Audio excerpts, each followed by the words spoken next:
unfortunately,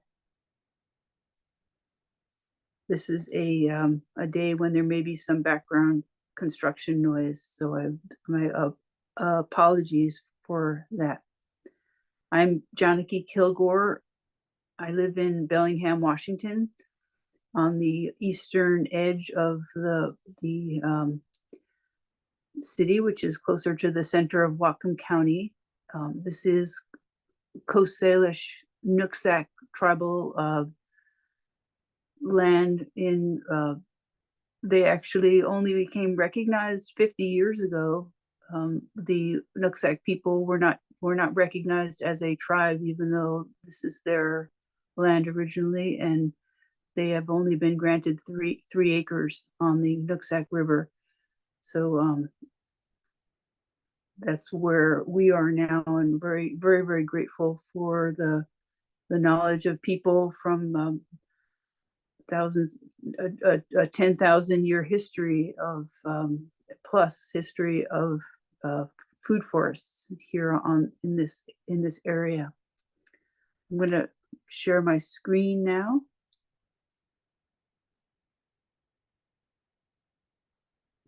And I'm going to take off my video so that it doesn't get hung up there.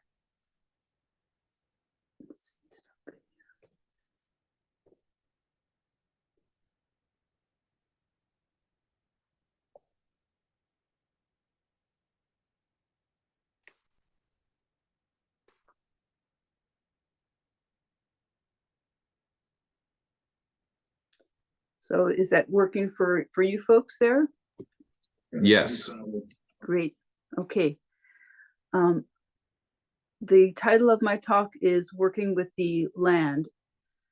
And I think this is a really good follow on to Brian Kirkfleet, who's also in Whatcom County. He did a great talk in the morning today. I hope that you had a chance to tune into that, or we'll watch the replay, because he's really done a wonderful job of laying out the why and the what to do of water. And he's touched on soil and plants in his talk also. But those are the three topics that I want to cover, and I'm really talking more about the how.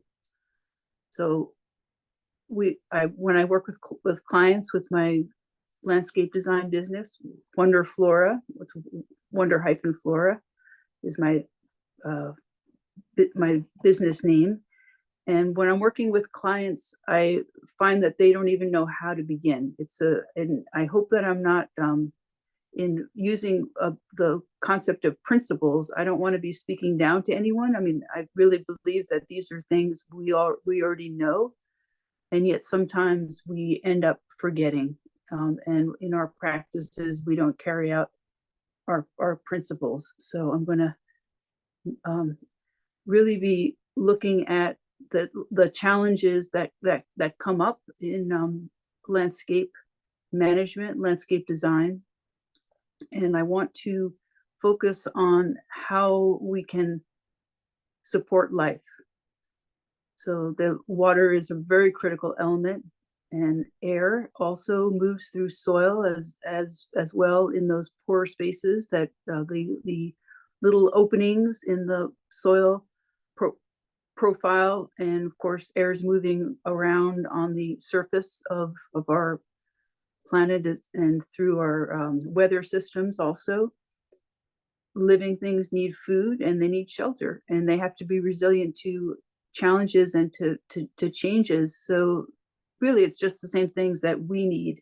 And I think that's how we can understand it. So I have it dialed into three main principles, and I put water on the very top of the list. And the way that we can manage water is to shape our landscape. Very commonly, when development happens, when you're getting ready to put in a pathway, or you want to have a garden, even, people tend to want to make everything flat because they think it's easier to work with, easier. But actually, we need all those little hillocks. We need the little bumps in our landscape. We need the dips. And that shaping of the landscape is the way that we can manage water to keep it on site. Water, I've written here, is a life-giving resource. And knowing that, we have to value it and protect it. Destroyed, which means that it'll effectively cut the city of Portland in two, which makes emergency response and rebuilding all the more challenging. About the emergency response, and I think it's coming from the other. How we relate to the watershed, how we relate to the rivers, but it all takes the magnitude. Let's see.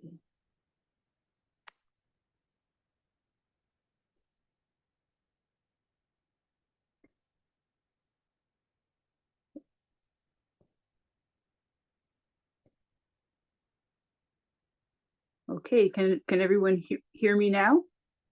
I think we had a little blip in there with the other Yes. speaker coming in. Okay, thank you. So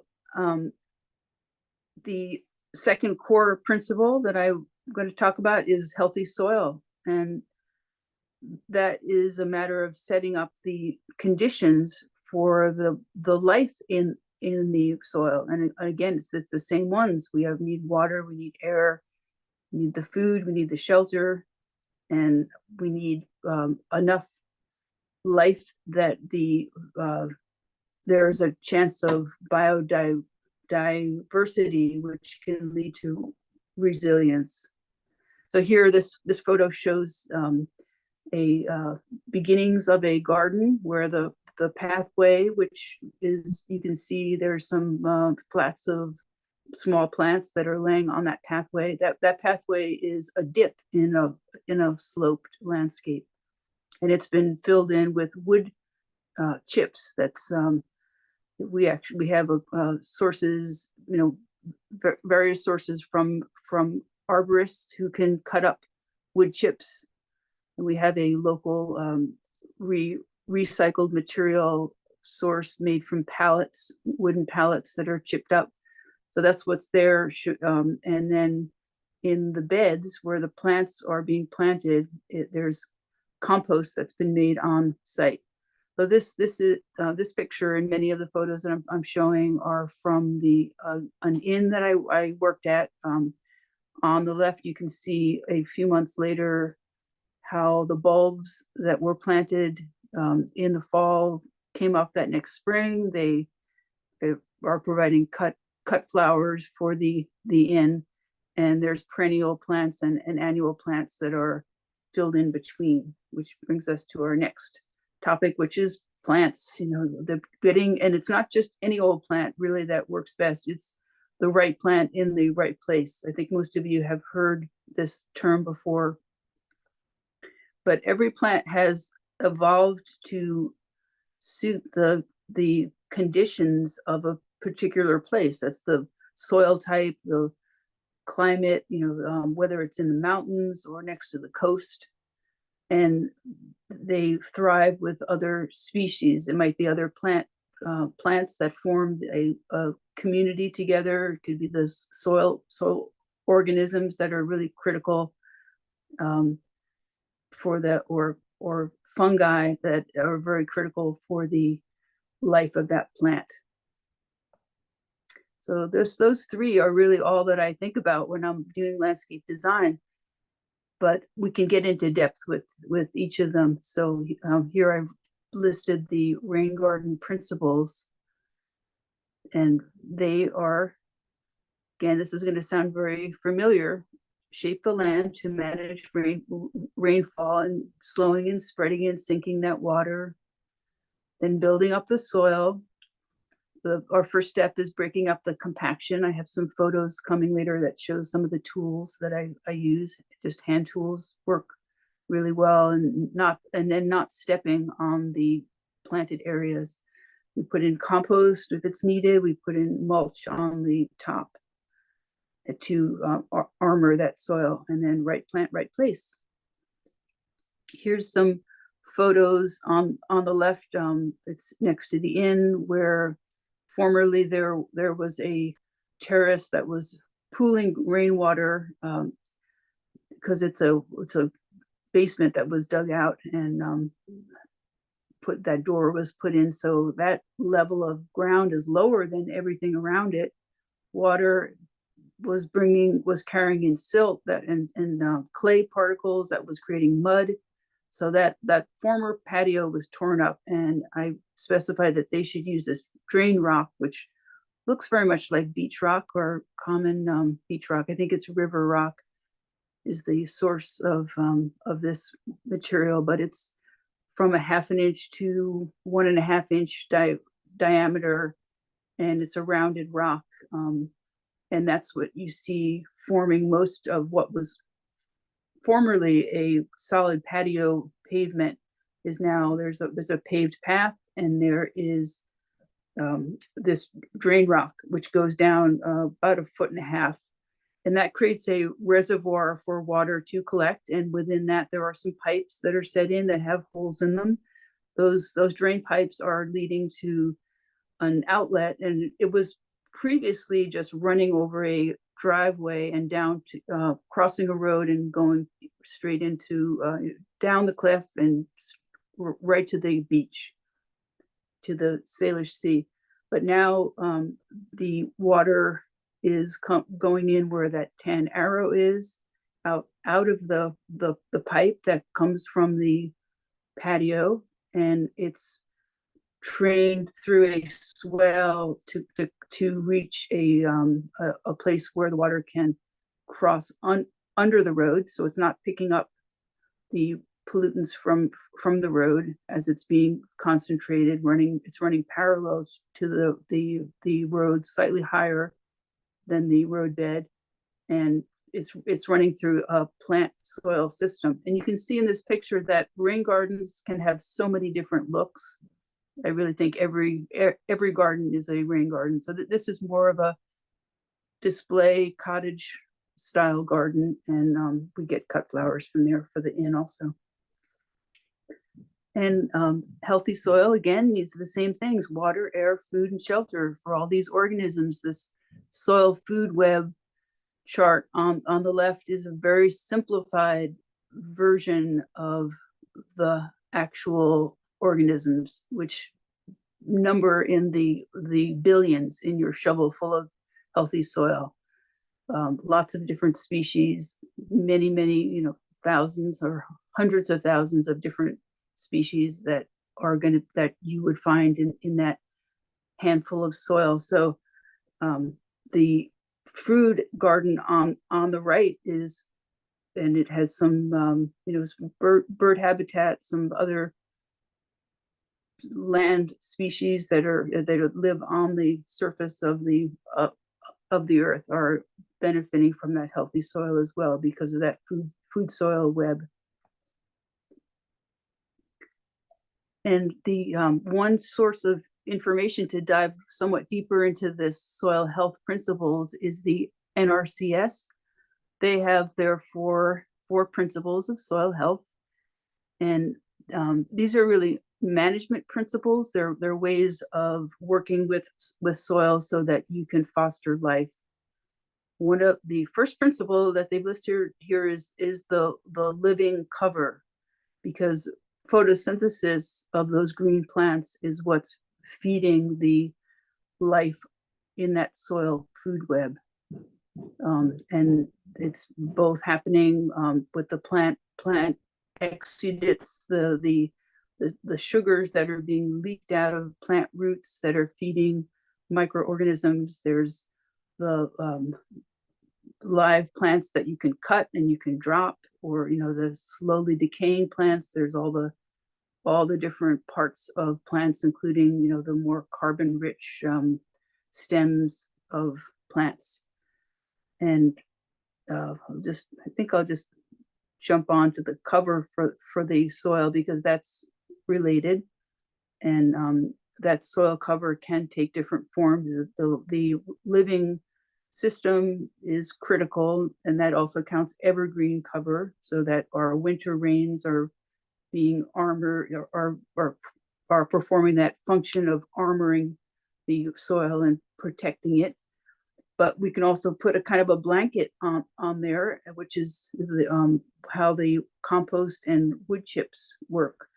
the way that I do it, and you can see it in this rain garden here, the light colored wooden mulch is the pathway, which you can't tell from this picture. It all looks like it's flat, but it was actually dug out the way that a swale would be dug out, so that and I think of it as almost knee deep. It can be quite deep, that you can dig out the lower areas and fill in with mulch, and that mulch doesn't stay at that level. It'll break down, it'll sink down, and the soil that is lifted up is thrown onto the downhill side to create a berm, and that's where you can see the darker brown color, and the rocks there are helping to hold up the edges a little bit, and to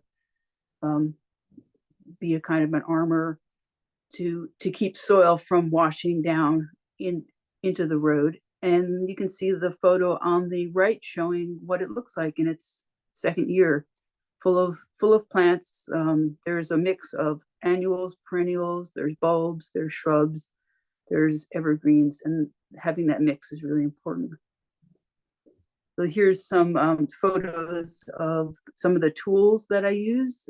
The digging fork on the right is my go-to for all working with soil, because it fractures as well as lifts soil up, where you can shake off some of the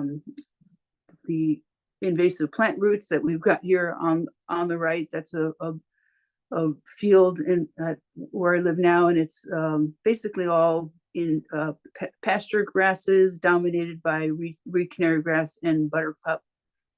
So I'm managing it and also prepping for planting by mowing in concentric circles and throwing that cut material, that cut grass and weeds, preferably prior to them setting seed. I mow them and throw all that material in that center pile. I don't have to do any raking or anything fancy there. I'm just doing that as part of my mowing.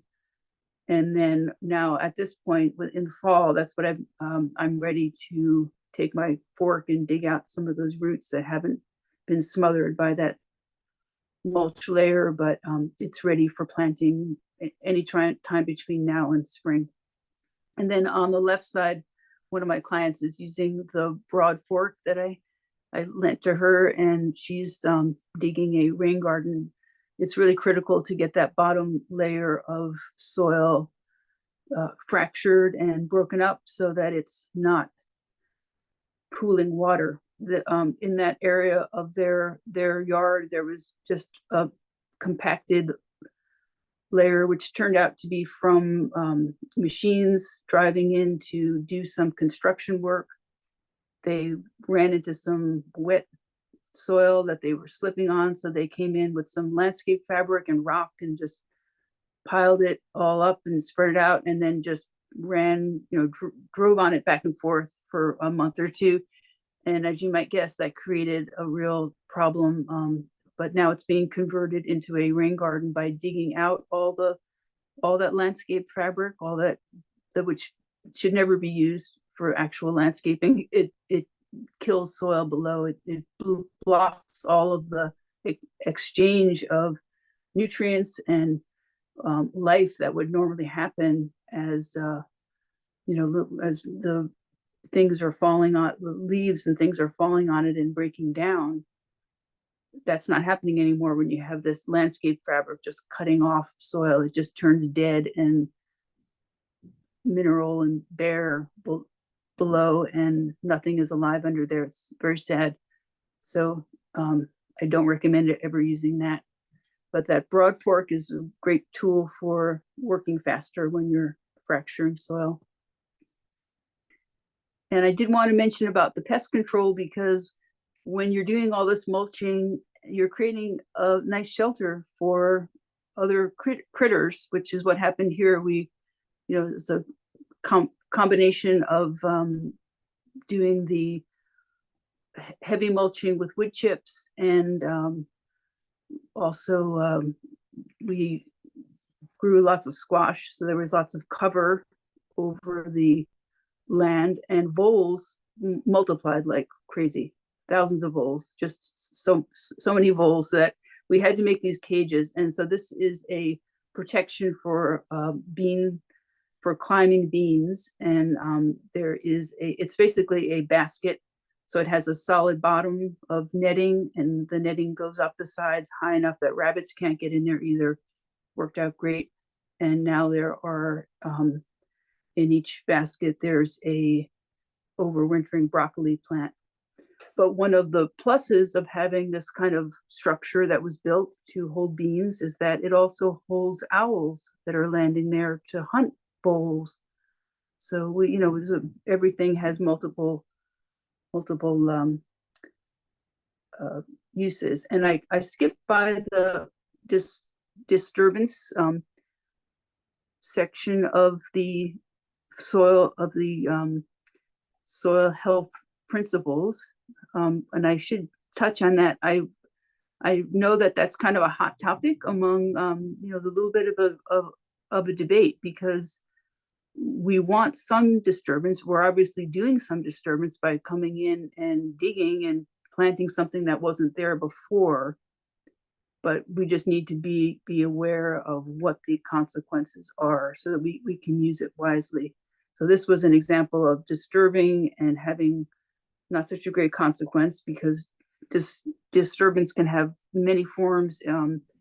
Putting down mulch is a disturbance, because it smothered the plant cover that was there, but also chemical use, and even too much manure can have that type of deadening effect on soil life. Here is a chart which is on my website, and it kind of shows what all of the different options are that I've tried that have worked for me, for different pests, because you will have pests, and it's just good to try to figure out a way to deal with them in a non-toxic way, so that it goes over what size of mesh is needed to exclude the pest problem, or maybe some other non-toxic methods. And we don't have time to read it all now, but I just wanted to show that if you look into the life cycle of these plants, of these pests, you can find out more about what they're looking for, what drives them. For instance, rats are and mice too, are very, very interested in following their own scent trails. They don't like mint, and so they've been able to even just planting or painting. I did some painting in the fall in the shop with some oil-based paint, and that kept them away for a whole year. So they're very scent driven.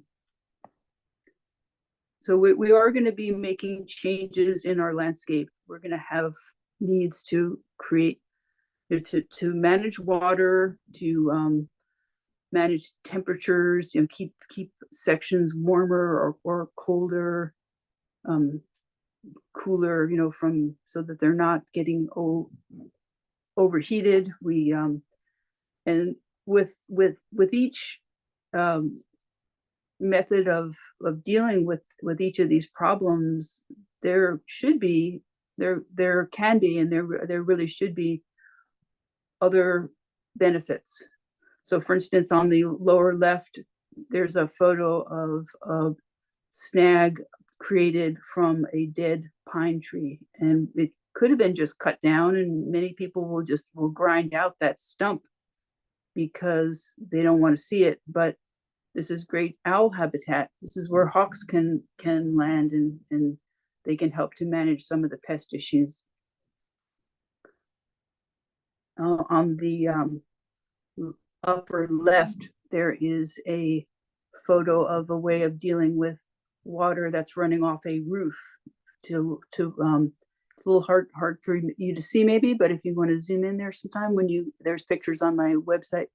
There it shows water flowing through a downspout and gutter system, which goes over a trellis, and that trellis is the gate and privacy for that backyard.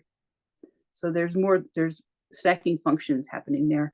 And that's what we really want to do in looking at nature. We want to emulate the way that systems work on multiple levels.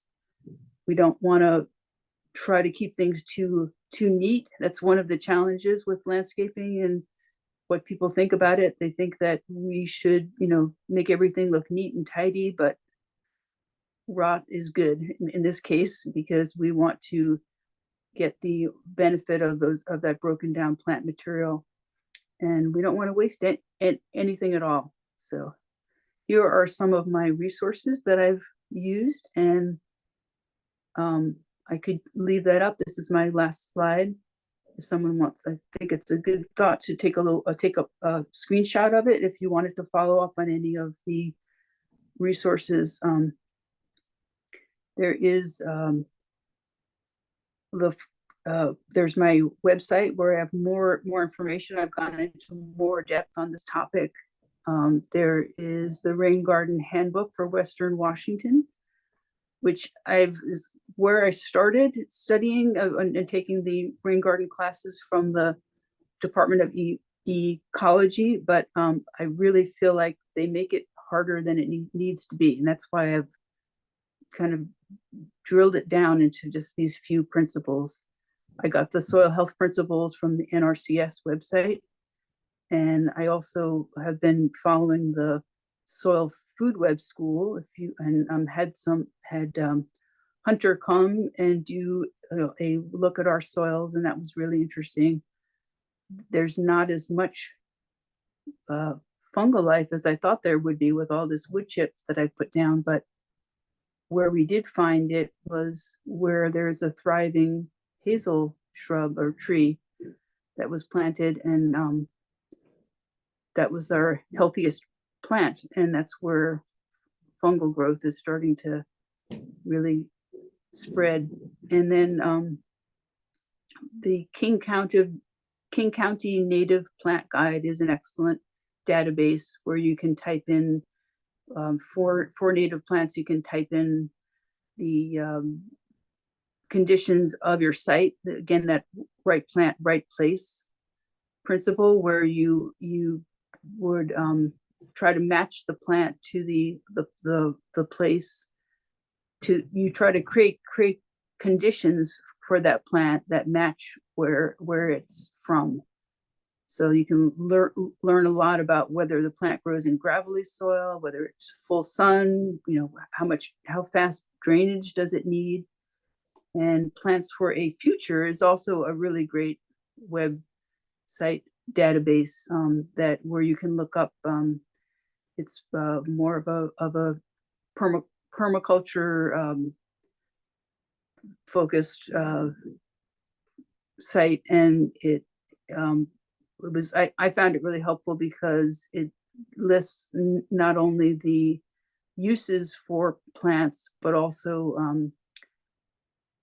the toxic nature of some of them and how their mechanism works. So I found it very useful working with a restaurant and training chefs to forage.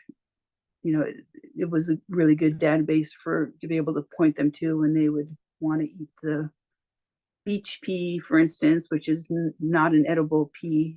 They could look that up and not just take my word for it. So I'm ready to take questions now.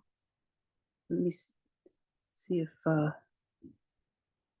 can get back here. Looks like I'm still screen sharing, so I'm going to take that off. There. And I'll put on my video. Just let me know if this video Appreciate the seeds angle is causing trouble. So, thank you all for sticking with this. Yeah, and I would like to say that this will definitely be recorded and shared, and so it will be included in all the report backs and stuff. How long have you been practicing? Well, I've lived in Whatcom County for 30 years, and my business dates back to 2011. But I've been doing gardening and landscape design on my own property, for about 30 years. Wow. Yeah, and even on a Bellingham lot, I was able to put over 200 species. We had over at the Willows Inn on Lummi Island, we had 200 different varieties of edible plants alone, and lots of natives, and I just try to work it all in together. That's great. That's how you organize afternoon. Yeah, Megan, Brian, or Maria, Michelle, do any of you have any questions? Half the building's fall down. You're gonna have to be staying at your neighbor's house. You're gonna have to know. I have a question. I wonder if you have any advice on choosing companion plants. So you have the website that's sort of a plant in place, but what about choosing like a whole combination of plants? Yeah, and companion plants. Yeah, that's a really good question, because I'm always looking for that. I feel like that's something that is a little bit understudied or isn't really spoken about enough. There is there's a book called, and it's a website as well, it's called Real Gardens Grow Natives. If you're interested in native plants, that's one that has a lot of communities for native plants.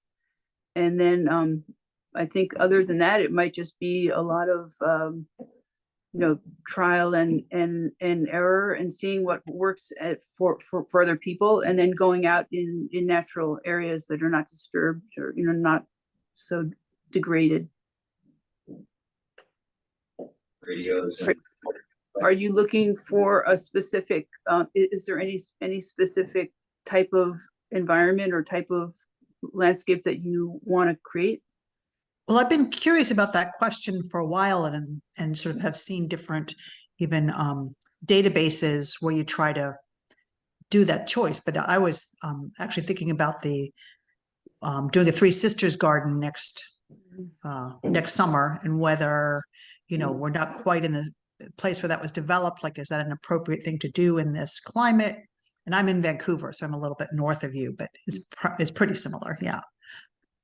It can be somewhat tricky. I have tried it, and some of it has to do with how fast each of the plants grows.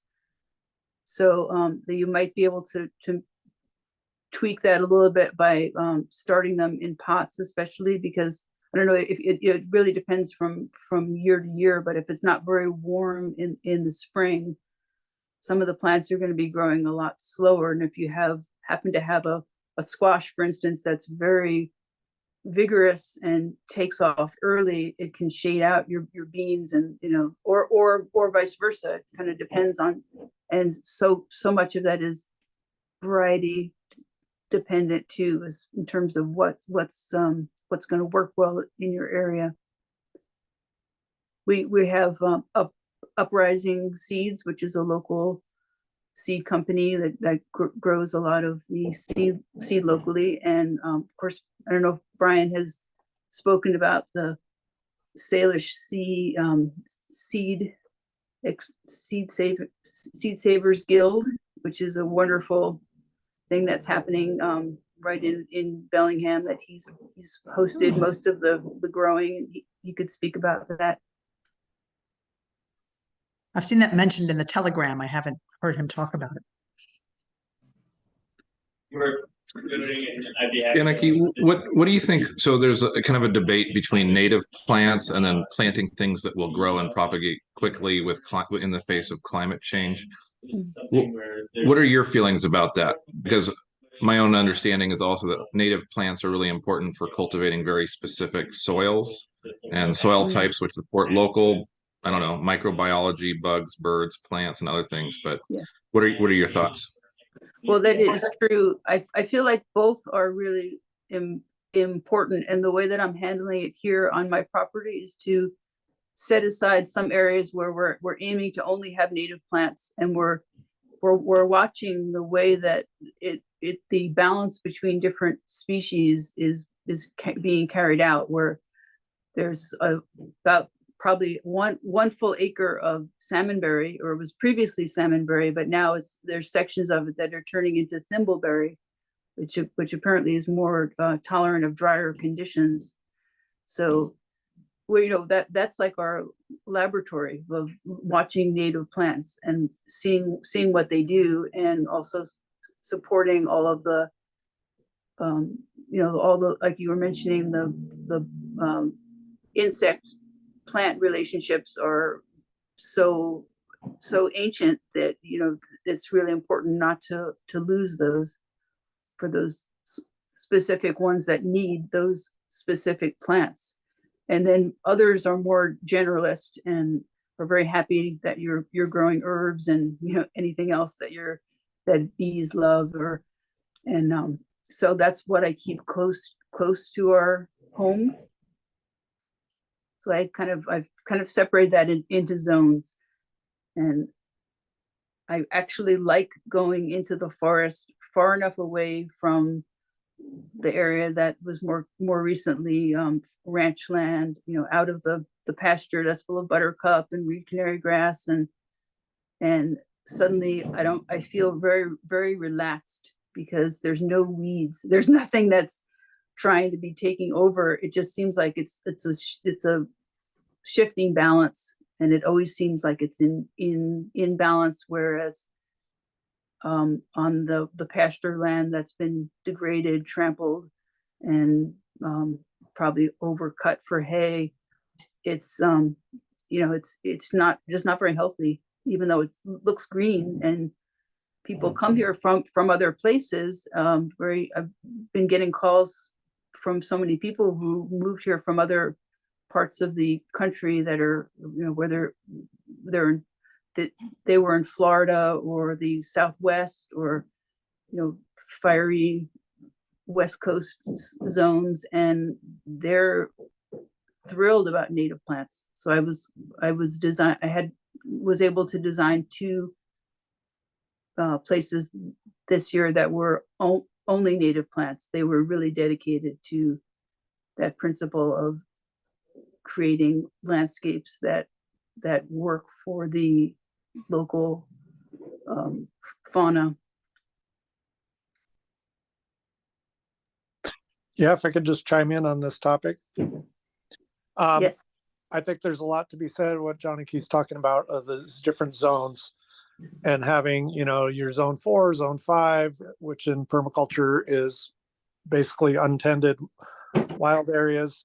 And that is your classroom. That's where you can observe what nature wants to do. And that's where you can go to find that solace and deep introspection and contemplation time, and observe what happens. But then there's also the need to be actively stewarding plants, because they don't have legs, they can't walk. So we need to be actively planting a wide diversity of things that may not be natives predominantly, so that we can understand what will survive the current changes that are happening. That being said, there's a lot of natives that in their true native form, they may not have that high a food value, or the tastiest, the biggest, the most prolific food value. But there's cultivars that are based on those natives that are improved, that have a much higher food value. Hazelnut, for instance, there's the local native beaked hazel, but then there's improved blight resistant hazels that have a way better nut kernel. There's serviceberry. There's, thornless blackberries. There's all kinds of different things that have improved cultivars that are a native simile that can be put into your more highly managed local zone 1, zone 2 kind of landscapes. That's for perennials. For annuals, I think it's really important that we're actively stewarding those seeds. And that's what we do here with the Sailor Seed Guild, is we actively steward those seeds, because those seeds learn from year to year, from crop to crop, how to adapt to the coming climate changes. It's hotter and drier, so we select for the seeds that do the best in the droughtiest conditions. So it's the best plant examples from the worst soil and drought conditions. And that is advancing that genetic forward to a condition that we're marching into. And so the annuals, it's very important. They have come from a place of human stewardship, either through just selection or moving, as cultures move from one place to the next. That's what they took with them, is the seeds. And then over the course of a few generations, they could adapt those seeds to the new geographic region and the climate that they're in soils they're introducing them to. So I feel very strongly we have to have an active participation role in those kind of plant genetics. Whereas the natives, I mean, we can already see what's happening to, the maples and the cedars and stuff during these hot, dry summers, or, they're getting powdery mildews, or they're drying down, or they're getting rust. They're not able to move. So we need to be actively moving those genetics to a more hospitable environment, but using the existing bioregions to observe what their needs are. Oh yeah, thanks so much for that. I'm doing that here because, and it slows everything down to not be able to buy seeds that, elsewhere, or not be focused on that, and instead be saving seed from year to year.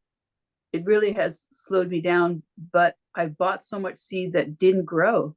It couldn't compete. It didn't grow in our soils. It was too wet. It was too much competition from buttercup. They didn't make it. So I wasted all that money. Yeah, and so much. Even native seeds that were, should have done well in a wetland environment didn't make it. Yeah, so much of our seeds are grown by larger organizations and not in our local geographic region. So if you must buy seeds, try and find as local to you as possible. Yeah. There's a number along the West Coast that are really reputable, that, Uprising and Siskiyou Seed and West Coast Seed and Salt Spring Seed, all of those, between all of those, there's a pretty good selection. But there's no substitute for actually saving your own seed. It makes the absolute best quality seed adapted to your specific region and soils that you could ever hope for.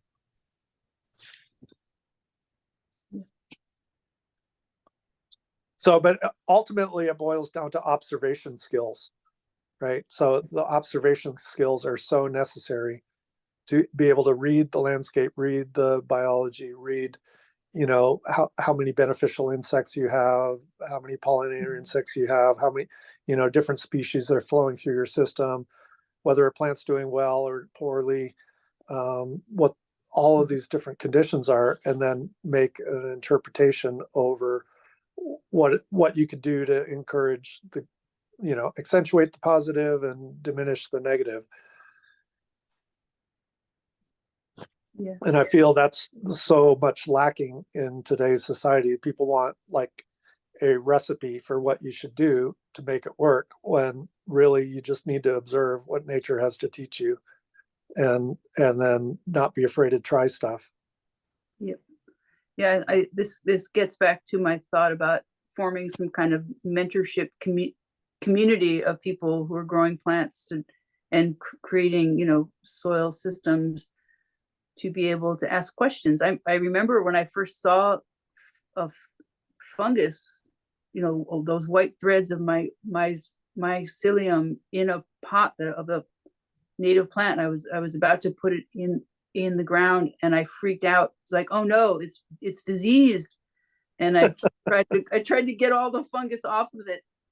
And it turns out that is a critical thing for plant growth, and 95% chance or 99% chance that it's perfectly healthy and needed that relationship. And yeah, it's just there's so much that I was taught that it just doesn't really apply or isn't good information. There's so much other information that needs to be spread. And yeah, sometimes people have questions, and just try to find someone who's knowledgeable, who you can talk to about it. I see Henning just joined us. He's super knowledgeable. How's it going, Henning?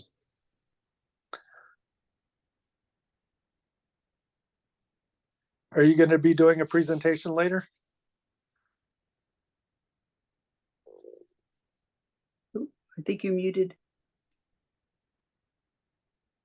Okay, I'm muted. Yeah, I might be giving a talk tomorrow if they can deal with the technical aspects. I just tuned into the Sasquatch room because I wanted to see how it would get there. And you're having this fascinating discussion about seeds. So It's great to see you, Henning. it's good to see you. Who is Yeah, that? and so this is Brandon. Oh, hi, Brenton. So I'm So- going to help you with your slides tomorrow. Okay, and did you receive them through that email I sent to Larry? I think so. And just we'll just be flexible, and then but you're welcome to give a presentation at noon, and it'll be in the other room though. It'll be in the primary room. Okay, so I go through the regenerative website Mm-hmm. or regenerate Cascadia website and then find what room? It's just the primary room. Primary room. Okay, we're all primaries. Okay, good. Well, primates. All right, I'll do that tomorrow. I And guess Henning, if you're interested, there is there's a pretty cool session that it would be lovely to have you at tonight at 7.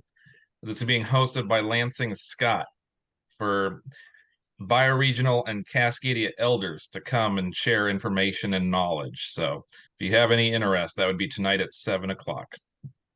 it'll be a matter of whether I can cram it into my schedule today. All the cool people hang out on Zoom on a Saturday night. I guess I've never thought of myself as cool, but I will definitely check in here tomorrow at 12 for sure. Great. Maybe tonight at 7. I'm not sure I can make it. Okay. That be recorded tonight at 7? Yes, it will. Okay, good, because I can't make it, but I want to see it. Okay. Well, I want to thank you, Brandon, for being so helpful with. I had a little test run with my screen sharing because I have never done it before, and Brian talked me down from a ledge yesterday. I think that was when I said I don't know if I can do this, and he said you have to fake it till you make it. So Right. I thought That's what we're all really great doing. advice. We're all just That's great. faking it till we make it. And the great thing is just think of this as a great opportunity for practice. The more we practice, the better we get. Yes, yeah, that's why I'm so grateful for this forum here. It's really nice, and then so friendly faces. It's really great. And it was a really nice presentation. So I'm really looking forward to sharing the recording of it with everybody as well.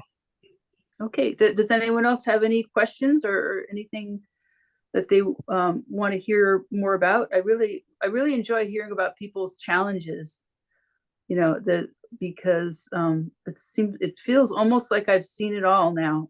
I've dealt with so many problems and heard so much from other people about, what has worked for them as well. So if anyone has any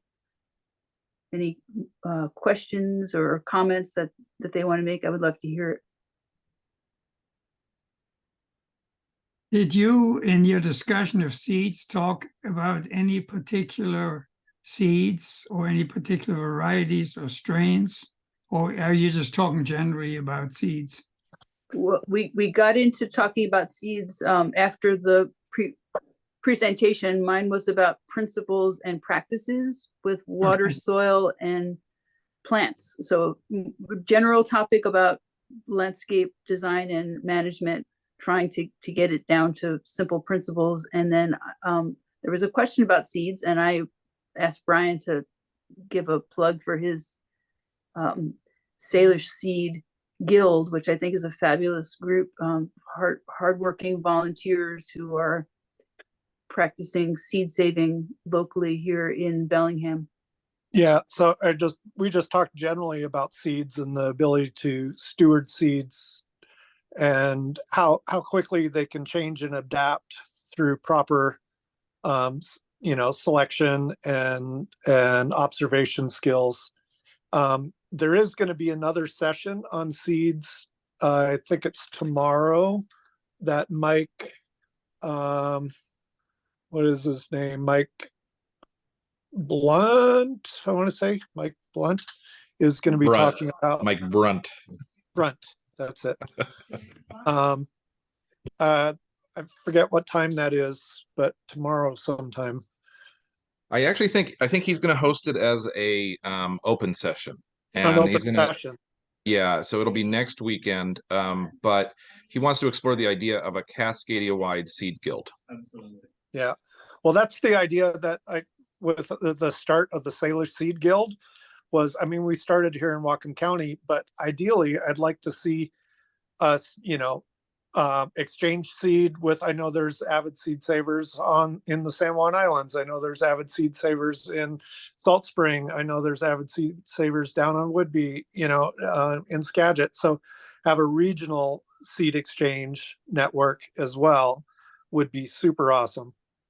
Yeah, and I think what's cool is that idea of subsidiarity where, obviously seeds need to be so local, it's localized, but having a regional exchange and then having the ability for people to be able to start their own exchanges and encourage people to seed, harvest seeds no matter where they are, I think is really important. Yeah, and there's a lot. I mean, there's seed banks where people like keep seeds, doomsday vault seeds, and all this stuff. But this is a living library of seeds that has to be regrown out periodically, or just goes down in germination quality. And the fact that the same seed variety is being grown out in different regions lends to resiliency, not only for different regional characteristics, but also redundancy. If some area has a crop failure, you can resupply yourself from the other area that did well. So a network of local, open pollinated, non-corporate seed exchange is so critical. So I might just add that for over 50 years, we have developed quite a on-farm seed bank for our own use. And much of what we grow every year is grown from seed that we have grown here for several decades. And we find that those varieties are very disease resistant and productive. And I just sent everybody a chat here.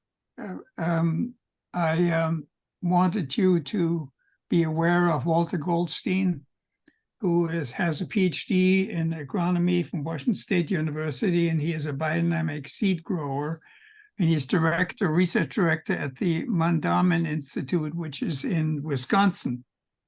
And he's developed a non-GMO climate-resistant corn that is nitrogen fixing. Oh, wow. So you basically don't need to fertilize it. It fertilizes itself. And it's very high in methionine and carotenes.